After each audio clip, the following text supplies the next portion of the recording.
আমি royal Challenger, সবসময় challenge দিয়ে কথা বলি। আর চ্যালেঞ্জার কখনো চ্যালেঞ্জ ছাড়া কথা বলে না। আর চ্যালেঞ্জারের পাশে কে? রাজশাহী গর্ব, বাবলা ভাই, বাগমারা বাবলা ভাই আমাদের রাজশাহীর গর্ব। আর বাবলা ভাইয়ের যে পরিমাণ ভিডিওর ভিউ আসতেছে, যদি আপনারা দেখেন অবাক হয়ে যাবেন।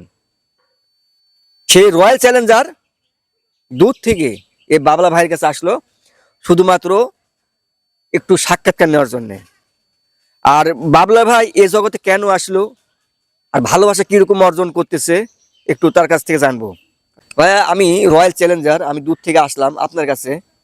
আপনি এলাকাতে যে পরিমাণ ভাইরাল হচ্ছেন এবং যেভাবে তুলপাড় সৃষ্টি হয়েছে, সেক্ষেত্রে আমি আর স্থির থাকতে পারলাম না। আমি রয়্যাল চ্যালেঞ্জার আপনার কাছে চলে আসলাম। ফেসবুকে আসার কারণটা কি এই ভাইরাল জগতে? তো বিষয় হচ্ছে, আপনি যতটা বললেন অতটাও ভাইরাল পারসন না। জি। তো অল্প কিছু মানুষের ভালোবাসা অল্প দিনে পেয়েছি, এতটুকুই বলতে পারি। তো ফেসবুকে প্ল্যাটফর্ম আসার কারণ হচ্ছে, আমি সোশ্যাল মিডিয়ায় দেখতে পাচ্ছি অনেক কন্টেন্ট ক্রিয়েটর যারা হচ্ছে একাকিত্ব ভিডিও করে, আবার অনেকে সঙ্গী নিয়ে ভিডিও করে।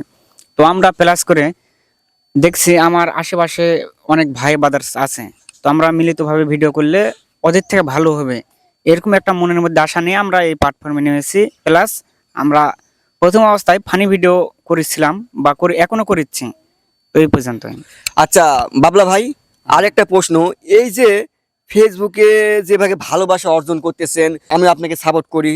সেক্ষেত্রে এই যে ভালোবাসা আপনি কিভাবে অর্জন করলেন, বা এই ভালোবাসা পেয়ে আপনার কাছে কেমন লাগতেছে? ভালোবাসা পেয়ে অত্যন্ত খুশি এবং নিজেকে অনেক আনন্দ মনে করছি। তো বিষয় হচ্ছে, আমি এই ভালোবাসা অর্জন করেছি তো শুধুমাত্র নিজের কন্টেন্ট ব্যবহার করার জন্য।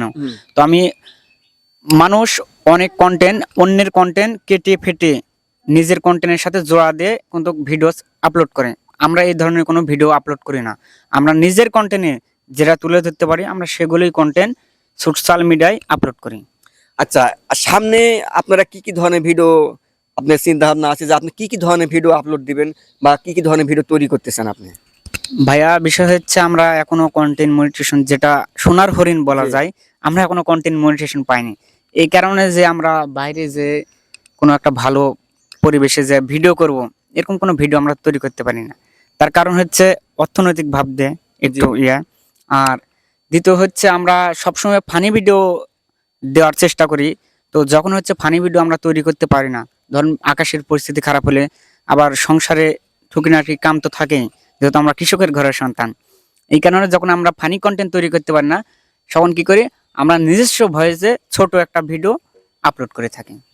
প্রিয় দর্শক, আমি হলাম রয়্যাল চ্যালেঞ্জার, যেভাবে ডায়লগ দিই, সবসময় চ্যালেঞ্জ দিয়ে কথা বলি, চ্যালেঞ্জ ছাড়া কথা বলি না।